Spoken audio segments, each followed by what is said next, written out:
Hey YouTube.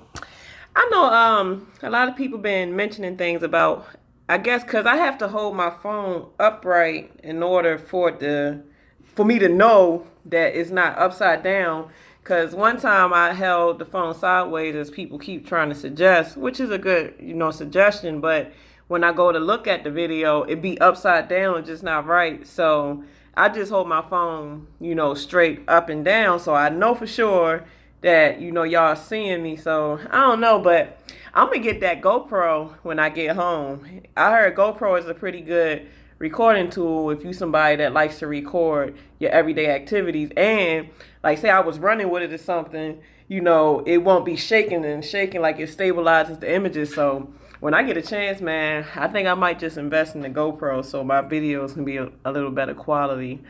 But this YouTube video, I wanted to focus on like Prime gives us a lot of handouts. So I'm gonna go over a few of these handouts just so anybody that's coming to Prime, you'll kind of have a heads up to the stuff that they probably going to be teaching y'all, and it might even be some information just in general. So, but I realized too that in the trucking industry, there's no really like concrete answer to nothing in trucking. Like everything that you're hearing from people on YouTube or people at truck stops or people, it's pretty much just a opinion or their experience or how that company does it. Or I mean, trucking is so huge that nothing is like concrete, like this is what it is. There's no such thing as this is what it is because things change so much. And I'm realizing like, damn, like, Brad made a video with split axles.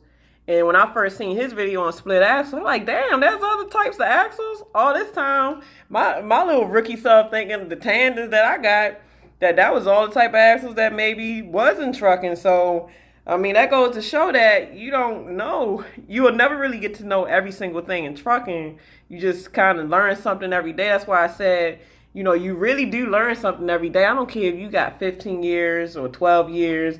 Every day is a learning experience. And like I said, if you really feel like you're capped at you ain't learning no more, then what's the excitement in trucking other than just getting paid? So this video I wanted to be on how to make money at a scale or port of entry.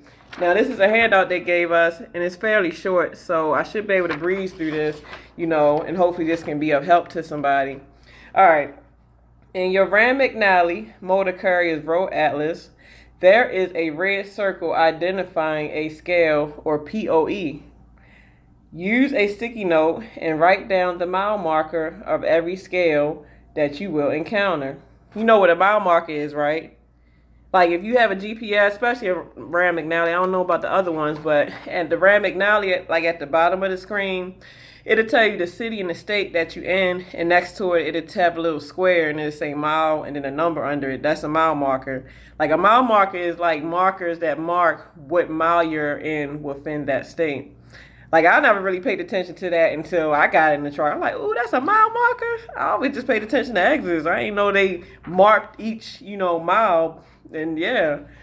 So use an exit guide to find the closest truck stop or rest area prior to reaching the scale or POE.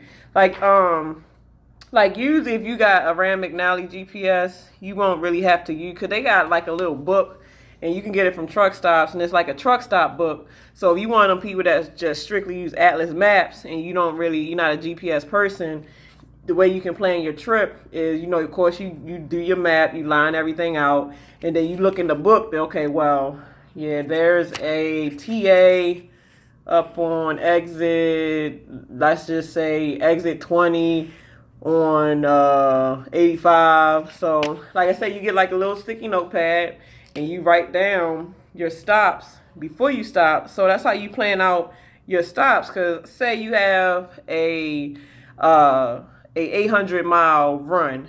Obviously, especially on e-logs, you're only able to run close to 600 miles a day. So you're not going to run all that within your work shift like the same day.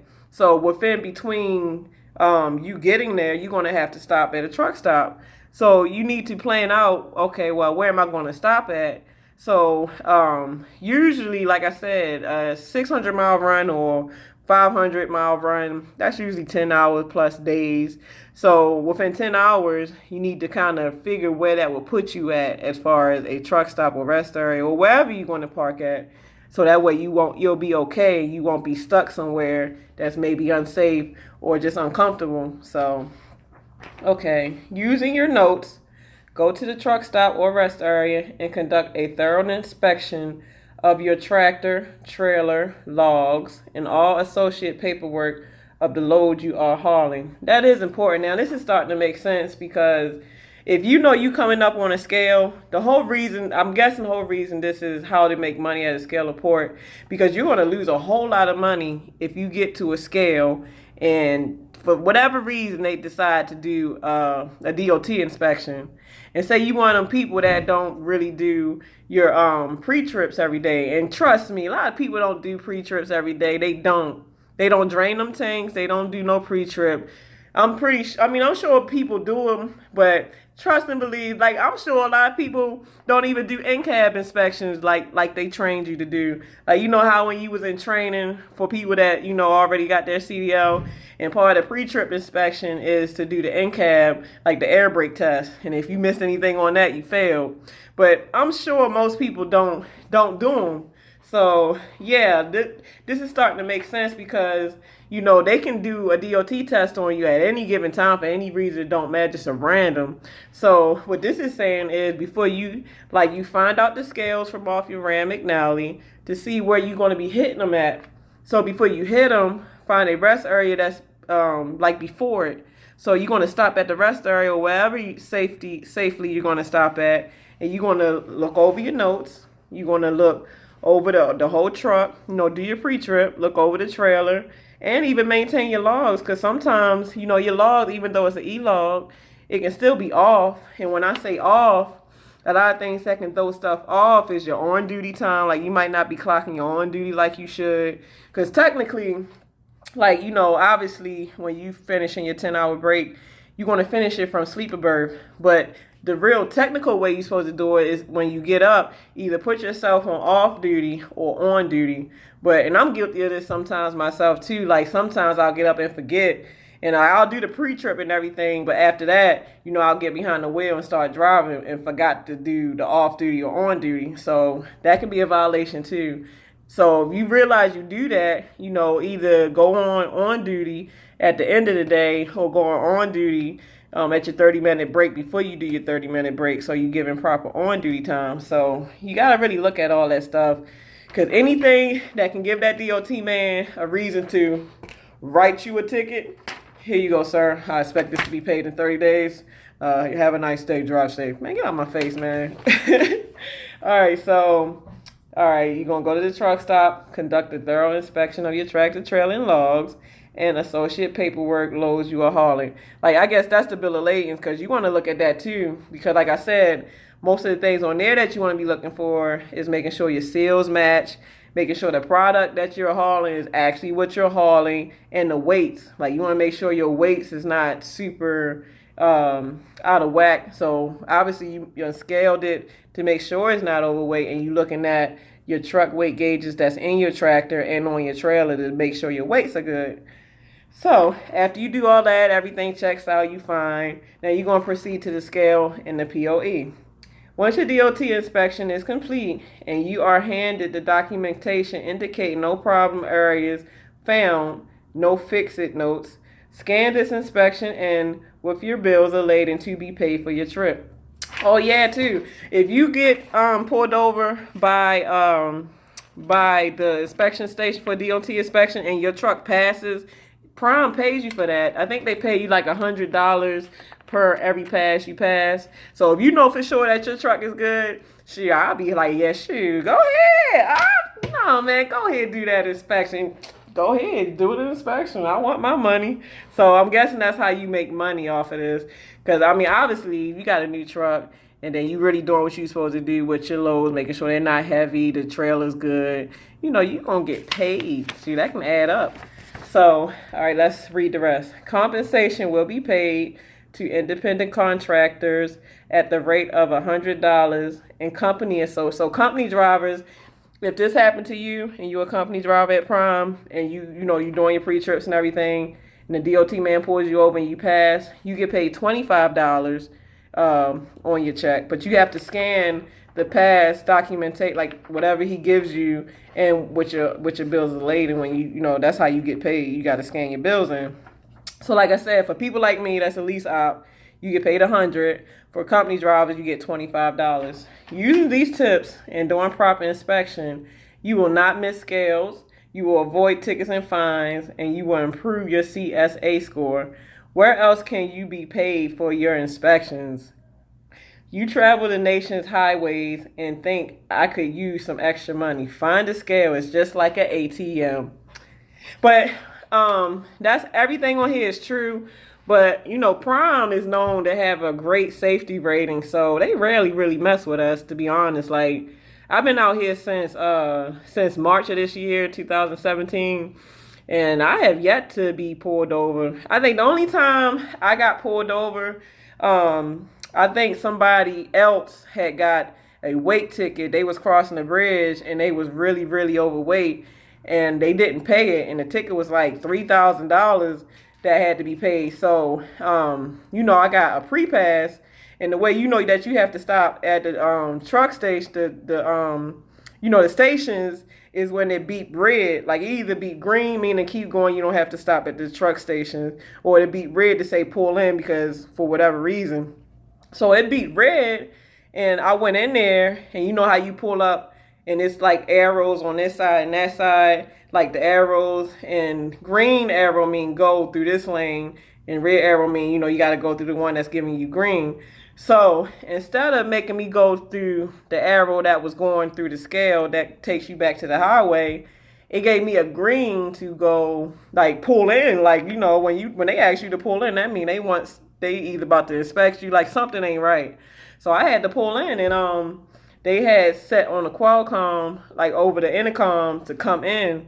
And going in these stations, like some of them are weird. Like this one, you had to walk down underground all the way across. Like under the highways is an underground thing to get through to these stations, and you got to walk all the way. It's like a private tunnel or something like that. So when I got up there, they explained everything to me. Like, another driver got a weight ticket that the company needs to pay before we can release your truck. Like, you're free to go, but we have to hold the truck ransom because, the company needs to pay the debt. So they actually pulled another Prime guy in there, and they was holding his truck too, all for $3,000. So I had to message dispatch, and he messaged his dispatcher, but his dispatcher was able to get the bill paid quicker than mine was. So we was there for almost 2 hours waiting for that crap. But that's the only reason I ever got pulled over. But other than that, I don't know. I have yet to get harassed for safety reasons at all. Like, Prime really does have a great safety rating, I guess because the government or whatever. But Prime is really a good company, though, when it comes to training safe drivers. Like, they really do have good training. Now, when it comes to dispatchers, that's a whole nother story. But me and my dispatcher, we actually getting along pretty good. Like, things is even getting better with that as far as with me. So, Prime is not a bad company. I really have to say, every mega company got their cons. Like, you got pros and cons. But for the most part, as far as being a great starter company, I really have to give Prime 5 thumbs up when it comes to getting you started in your career. Like, I can't hate on that. Like, that's my opinion. Everybody has their opinions. Everybody has their bad experience and want to talk junk because things ain't go the way they wanted it to go. But being honest, I had my ups and downs, as y'all see through my video diary. But to be honest, though, it's really what you make it. Like, especially if you become a lease operator, a lot of the things you go through is really from decisions you make or don't make. Like, you have to really look at yourself in the mirror and evaluate yourself when something goes wrong, because obviously as a lease op, this is your own business. So it's your choices that you make that's going to make or break your business. Like, you can blame dispatchers all day, but they can't do to you what you don't let them do to you, So Excuse me. But that's why I say you got to learn the game, because this really is chess. I mean, this is not checkers, this is chess. So you got to learn the moves. Like, and I mean, when you first coming out, you don't know nothing. So a lot of stuff can like go past you and you can miss it. But then at the end of the day, it's still your fault. You can only kick yourself in the ass for that, because you're responsible for your success. And it ain't that, it ain't about failing, it's about getting up. Everybody fails. Sometimes you fail your way to the top. So, that's just my take on how to make money with Prime, passing these scale houses. So, I hope everybody have a lovely day. I'm going to make probably 2 more videos about a couple of those documents that they give us to kind of give us good insight on information. So, yeah, I'll get back with y'all with those 2 videos in a quick second. Time's of the essence. Make better time of it. Y'all be blessed out there. Deuces.